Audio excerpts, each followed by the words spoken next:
2.0T. The trouble code is p2015. Intake manifold runner position sensor.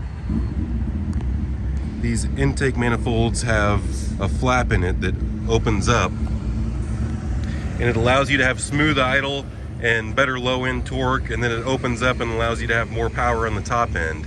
And right behind this oil filter is a sensor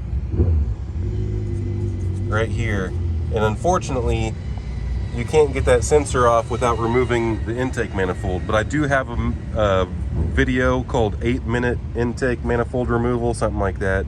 So it's very easy to remove this intake manifold.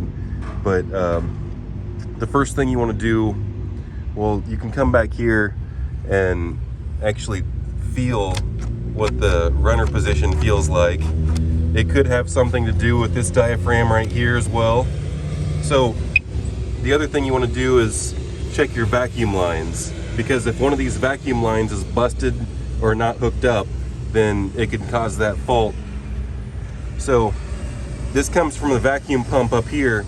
We're going to start looking at this line right here, follow it all the way back to where it tees, and then it's just going to go right here into this solenoid that hangs off the rear coolant outlet housing.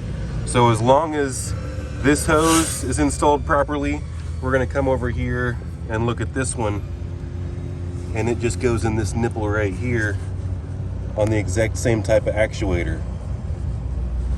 All right, and then off the bottom of that one, it comes in here. We're going to look at that hose, and then the last hose we're going to look at is this one right here that goes to the heater core coolant control valve. And we're just going to make sure that this hose is plugged into the control valve, and then on the opposite side it's plugged in the bottom of that solenoid right here. So all of this is really easy to get to, plenty of room right here. You want to make sure you check all of those vacuum hoses first, and then unfortunately sometimes it can be that sensor or the entire intake manifold, because it's just constantly changing with RPMs, moving that flap, and they do wear out over time. So I hope that helps someone.